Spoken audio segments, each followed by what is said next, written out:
É um apelo para que assentamentos sejam estabelecidos dentro de Gaza mais uma vez hoje. Uma manifestação chamada Marcha dos Milhares está acontecendo no sul de Israel, perto da fronteira com Gaza, com manifestantes pedindo o reestabelecimento de comunidades israelenses na faixa de Gaza.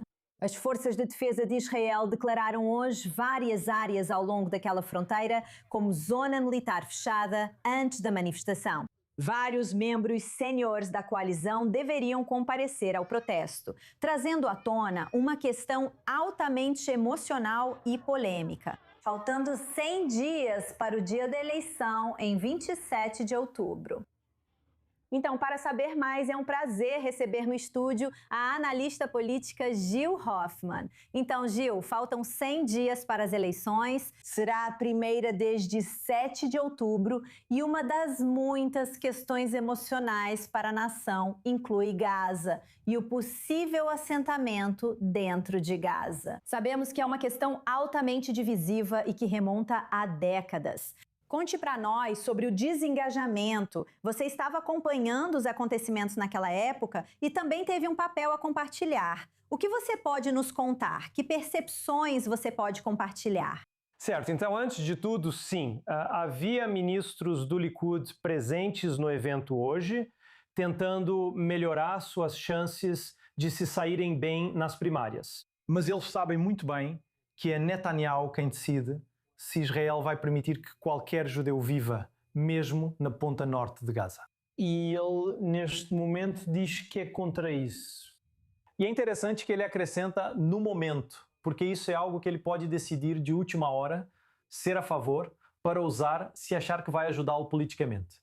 Temos 100 dias até a eleição. É muito tempo. Vi pessoalmente como Netanyahu mudou de opinião sobre isso. Como você disse, estava lá durante a retirada de Gaza, não como jornalista. Atuei como soldado na unidade do porta-voz das Forças de Defesa de Israel, explicando ao mundo o que ocorria, onde e quando. Também estava no Knesset, quando votaram para aprovar isso. E então eu vi Netanyahu votar a favor disso repetidas vezes, 6 vezes. E então ele renunciou para protestar contra a votação que ele próprio apoiou. E então, quando eu entrevistei Netanyahu em 2015, ele disse: se você não votar no Likud, você acaba tendo coisas como a retirada. O que é meio irônico, porque foi o próprio Likud que fez a retirada e ele mesmo votou a favor. E aquela entrevista que Netanyahu fez comigo em vídeo foi usada por seus adversários políticos para provar que ele nem sempre fala a verdade. Mas, realisticamente, o que seria necessário para que houvesse o restabelecimento de assentamentos dentro da faixa de Gaza, considerando tudo o que aconteceu nos últimos anos? Como disse, você esteve presente o tempo todo. Você entende o que isso representa para as comunidades que viviam lá? É algo muito importante para muitos. Sim, para as pessoas que cresceram lá, foi horrível terem que deixar suas casas. Eles criaram 3 gerações ali. Benita, isso não é sério. Israel aprovou leis para facilitar a retirada de Gaza. Manter um judeu morando permanentemente em 1 centímetro de Gaza exige a aprovação de outras leis. O Knesset se dissolveu na manhã de sexta-feira. Isso não pode acontecer.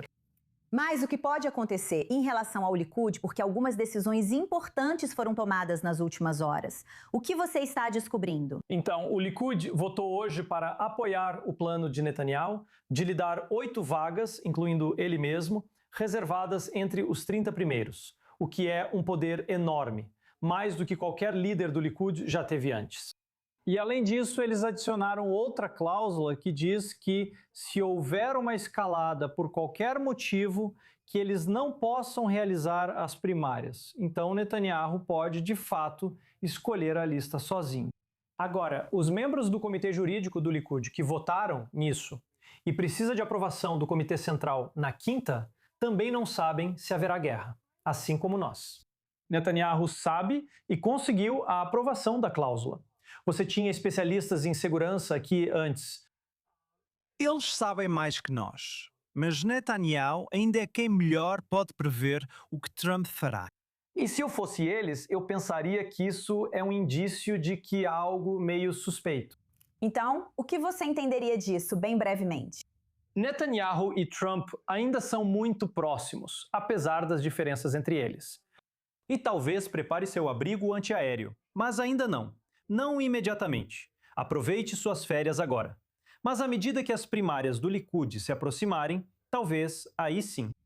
Bem resumidamente, o ministro da Defesa, Israel Katz, hoje instruiu o chefe das Forças de Defesa de Israel a remover Omri Ronen, que é membro do Partido Democrata e da organização Brothers in Arms, de qualquer serviço de reserva. Isso é altamente incomum. Por quê? Porque Omri Ronen está concorrendo a uma vaga no Partido Democrata, que terá suas primárias amanhã. E Katz, então, usou isso como uma questão para se promover, indo contra alguém que defende a recusa de ordens, sendo que ele mesmo votou em projetos de lei que ajudam os ultra-ortodoxos da reserva a se recusarem a servir. Então, isso ajudou o Sr. Ronen nessas primárias de amanhã. Vai ser interessante essa primária, Benita. Resumidamente, se extremistas forem eleitos, isso ajuda muito o Netanyahu. Porque agora, o que ele disse o dia todo hoje é que Gadi Eisenkot vai se aliar com Mansour Abbas. E se ele puder dizer que também está se aliando com pessoas extremistas da esquerda, que defendem a recusa de ordens para servir, ou que estavam representando legalmente casos contra o Estado de Israel, ajudar terroristas é algo que pode deslegitimar Eisenkot e ajudar Netanyahu no dia da eleição. Então, amanhã é um dia realmente importante. As primárias vão ser extremamente importantes e vão nos ajudar a entender todos esses desdobramentos. Muito obrigada, analista política Gil Hoffmann. Obrigada por estar aqui no estúdio. Agora, voltando nossa atenção para uma situação potencialmente explosiva e constrangedora, envolvendo possíveis ações do prefeito de Nova York, Benjamin Netanyahu deve viajar para a Assembleia Geral das Nações Unidas em setembro. E o prefeito Zoran Mamdani diz que sua administração está analisando se pode prender o primeiro-ministro quando ele chegar. Essa ameaça contra um líder em exercício é real ou é apenas teatro político? Nossa repórter Michele Keck analisa a situação. O prefeito de Nova York, Zoran Mamdani, diz que sua administração está avaliando se deve ou não prender o primeiro-ministro israelense Benjamin Netanyahu, caso ele venha a Nova York em setembro, como esperado para a Assembleia Geral da ONU. Em uma entrevista à revista do New York Times, Mamdani fez duras críticas a Netanyahu. Eu acredito que o primeiro-ministro Netanyahu deveria estar em Haia. Ele é um criminoso de guerra que foi acusado pelo Tribunal Penal Internacional. E o que você vai perceber é que essa é uma opinião compartilhada por muitos, simplesmente por causa das consequências das ações dele ao longo desses últimos anos. Ele afirmou que sua administração está em diálogo com o Departamento Jurídico de Nova York para saber qual autoridade legal a cidade teria caso o primeiro-ministro visitasse o local. O Tribunal Penal Internacional emitiu um mandado de prisão para Netanyahu em novembro de 2024 por acusações de crimes de guerra e crimes contra a humanidade durante a guerra em Gaza, desencadeada pelo massacre liderado pelo Hamas em 7 de outubro. Israel rejeitou ambas as acusações. Qualquer tentativa das autoridades de Nova York de cumprir o mandado enfrentaria grandes obstáculos legais. Os Estados Unidos não são parte do Estatuto de Roma, o tratado que estabelece o TPI. A governadora de Nova York, Kathy Hochul, afirmou que o prefeito não pode prender Netanyahu. Já o embaixador de Israel na ONU, Danny Danon, respondeu no X que Mamdani está falhando ao governar Nova York. Em vez de focar em suas responsabilidades como prefeito e enfrentar a crescente onda de antissemitismo na cidade, ele escolheu incitar hostilidade e gerar manchetes atacando o Estado de Israel. Isso não vai mudar nada. O primeiro-ministro de Israel, Netanyahu, irá a Nova York, discursará com orgulho na Assembleia Geral das Nações Unidas e, diante do mundo, afirmará a verdade de Israel e seu direito inabalável de defender seus cidadãos. E se alguém deveria ser preso, esse alguém é Zevra Mamdani. O embaixador dos Estados Unidos na ONU, Mike Waltz, respondeu no X que a ameaça de prender Netanyahu durante sua visita não vai acontecer e chamou isso de puro teatro político. Na entrevista, Mamdani reiterou a acusação de genocídio de Israel em Gaza e afirmou que a postura de políticos sobre Israel era crucial para decidir quem ele apoiaria. Ele afirmou que candidatos democratas que querem reconquistar eleitores pró-Palestina devem reconhecer as consequências da política dos Estados Unidos e apoiar leis que limitem a transferência de certas armas americanas para Israel. Então, para mais reações e análises, é um prazer receber no estúdio o especialista jurídico e analista político Daniel Pomerantz, CEO da Reality Check. Daniel, muito obrigada. Então, o prefeito de Nova York está explorando opções para que ele possa potencialmente prender o primeiro-ministro israelense quando ele chegar a Nova York. Isso é um teatro político extremo? Bem, é difícil para mim saber o que ele está pensando ou o que planeja fazer, mas eu sei que isso viola a lei federal dos Estados Unidos. No ano de 2002, uma lei bipartidária aprovada pelo Congresso, chamada Lei de Proteção aos Membros das Forças Armadas Americanas, disse que qualquer pessoa que cooperar com o Tribunal Penal Internacional está violando a lei federal dos Estados Unidos. Se Mamdani fizer isso, violará a lei federal. E se ele ordenar que a polícia de Nova York tente prender Netanyahu, o que teoricamente ele poderia fazer, a polícia pode acabar se encontrando em uma confrontação armada contra as Forças Armadas dos Estados Unidos.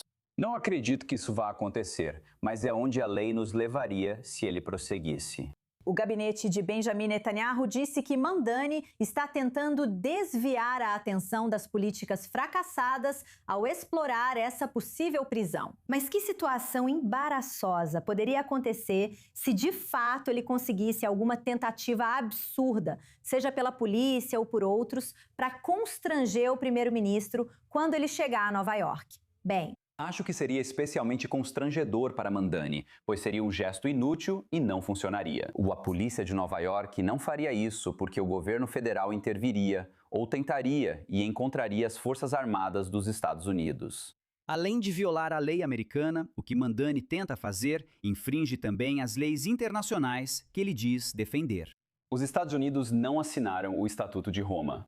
Além disso, o Estatuto de Roma afirma no artigo 98 que chefes de Estado visitantes estão contemplados. Se você é um chefe de Estado, os Acordos de Viena e outras convenções relacionadas dizem que você não pode prender essa pessoa, porque chefes de Estado precisam ser capazes de viajar e falar com organismos como as Nações Unidas. mas Daniel, existe uma questão mais profunda aqui.